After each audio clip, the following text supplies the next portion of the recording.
কিভাবে আপনি আপনার ফেসবুক অ্যাকাউন্ট ডিঅ্যাক্টিভ করবেন। ফ্রেন্ডস, আমি এই ভিডিওতে দেখাচ্ছি আপনি কিভাবে আপনার ফেসবুক অ্যাকাউন্ট ডিঅ্যাক্টিভ করবেন।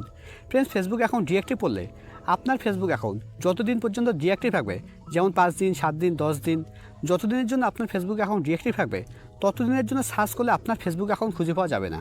আবার আপনি যখন আপনার ফেসবুক অ্যাকাউন্ট রিঅ্যাক্টিভ করবেন তখন আবার সার্চ করলে আপনার ফেসবুক অ্যাকাউন্ট খুঁজে পাওয়া যাবে। তো ফ্রেন্ডস, আপনি যদি আপনার ফেসবুক অ্যাকাউন্ট ডিঅ্যাক্টিভ করতে চাইছেন, কিছুদিনের জন্য বন্ধ রাখতে চাইছেন, তাহলে ভিডিওটি শেষ পর্যন্ত দেখুন। কেননা আমি আজকে এই ভিডিওতে একদম সহজভাবে দেখাচ্ছি আপনি কিভাবে আপনার ফেসবুক অ্যাকাউন্ট ডিঅ্যাক্টিভ করবেন বা কিছুদিনের জন্য বন্ধ রাখবেন। তো ফেসবুক অ্যাকাউন্ট ডিঅ্যাক্টিভ করার জন্য, কিছুদিনের জন্য বন্ধ রাখার জন্য আপনাকে ফেসবুকে আসতে হবে। ফেসবুকে আসার পর একদম উপরে ডান দিকে দেখুন একটা 3 লাইন আছে, আপনাকে এই 3 লাইনে ক্লিক করতে হবে। আপনার ক্ষেত্রে এখানে প্রোফাইল লোগো থাকতে পারে। যদি আপনার ক্ষেত্রে এখানে প্রোফাইল লোগো থাকে তাহলে আপনি প্রোফাইল লোগোতে ক্লিক করবেন, অথবা আপনার ক্ষেত্রে এই 3 লাইন যেটা আমার একদম উপরে ডান দিকে শো করছে সেটা আপনার ক্ষেত্রে একদম উপরে বাঁদিকেও থাকতে পারে। যদি আপনার ক্ষেত্রে একদম উপরে বাঁদিকে 3 লাইন থাকে তাহলে আপনি একদম উপরে বাঁদিকে ক্লিক করবেন। এবার এখানে আপনাকে স্ক্রল ডাউন করে নিচে আসতে হবে। একদম নিচের দিকে দেখুন একটা অপশন আছে সেটিং অ্যান্ড প্রাইভেসি। এবার আপনাকে সেটিং অ্যান্ড প্রাইভেসিতে ক্লিক করতে হবে। সেটিং অ্যান্ড প্রাইভেসিতে ক্লিক করার পর সেটিং অ্যান্ড প্রাইভেসির নিচে একটা অপশন আছে সেটিং। এবার আপনাকে সেটিংয়ে ক্লিক করতে হবে।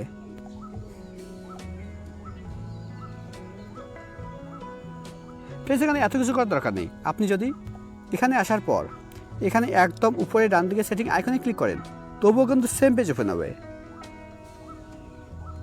দেখুন সেম পেজ ওপেন হয়েছে। এবার এখানে একদম উপরের দিকে দেখুন লেখা আছে অ্যাকাউন্ট সেন্টার, এর নিচে দেখুন লেখা আছে personal details, password and security, ad performance, তারপর ভেরিফিকেশন। তো আপনাকে এর উপরে ক্লিক করতে হবে।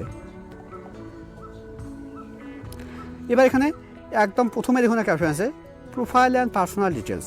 এখানে অনেকেই মনে করে যে প্রোফাইল অ্যান্ড পার্সোনাল ডিটেলসের মধ্যে ফেসবুক এখন ডিঅ্যাক্টিভ করার অপশন আছে, কিন্তু প্রোফাইল অ্যান্ড পার্সোনাল ডিটেলসের মধ্যে দেখুন প্রোফাইল অ্যান্ড পার্সোনাল ডিটেলসের মধ্যে কিন্তু ফেসবুক এখন ডিঅ্যাক্টিভ করার মতো কোনো অপশন নেই।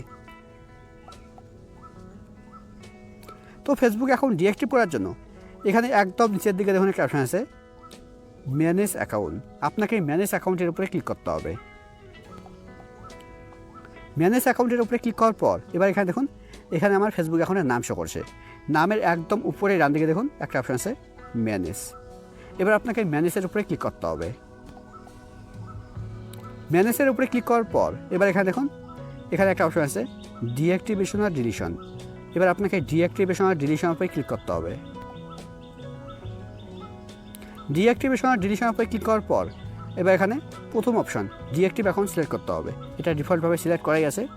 এবার নিচের দিকে কন্টিনিউ ক্লিক করতে হবে।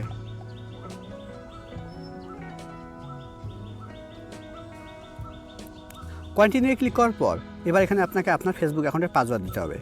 আমি আমার ফেসবুক অ্যাকাউন্টের পাসওয়ার্ড দিয়ে দিচ্ছি। পাসওয়ার্ড দেওয়ার পর এবার পাসওয়ার্ডের নিচে কন্টিনিউ ক্লিক করতে হবে। কন্টিনিউ ক্লিক করার পর এবার এখানে আপনাকে একটা রিজন সিলেক্ট করতে হবে, একটা কারণ সিলেক্ট করতে হবে আপনি আপনার ফেসবুক অ্যাকাউন্ট কেন ডিঅ্যাক্টিভ করতে চাইছেন। আমি প্রথমটা সেট করেছি। এবার একদম নিচের দিকে কন্টিনিউ ক্লিক করতে হবে। এবার আবার স্ক্রল ডাউন করে নিচে আসতে হবে। একদম নিচের দিকে দেখুন লেখা আছে অটোমেটিক্যালি রিঅ্যাক্টিভ মাই অ্যাকাউন্ট, তার নিচে লেখা আছে 7 ডেজ। এবার আপনাকে 7 ডেজের উপরে ক্লিক করতে হবে। 7 ডেজের উপরে ক্লিক করার পর এবার একদম নিচের দিকে ডোন্ট রিঅ্যাক্টিভ অটোমেটিক্যালি এটা সিলেক্ট করুন। এবার একদম নিচের দিকে ডানে ক্লিক করুন। এবার একদম নিচের দিকে কন্টিনিউ ক্লিক করতে হবে। কন্টিনিউ ক্লিক করার পর এবার একদম নিচের দিকে ডিঅ্যাক্টিভ মাই অ্যাকাউন্ট। এবার ডিঅ্যাক্টিভ মাই অ্যাকাউন্টের উপরে ক্লিক করলেই আপনার ফেসবুক অ্যাকাউন্ট ডিঅ্যাক্টিভ হয়ে যাবে। এবার আপনি আপনার ফেসবুক অ্যাকাউন্ট ডিঅ্যাক্টিভ করার পরে যখন আপনি আপনার ফেসবুক অ্যাকাউন্ট আবার লগ ইন করবেন তখন আপনার ফেসবুক অ্যাকাউন্ট আবার রিঅ্যাক্টিভ হয়ে যাবে।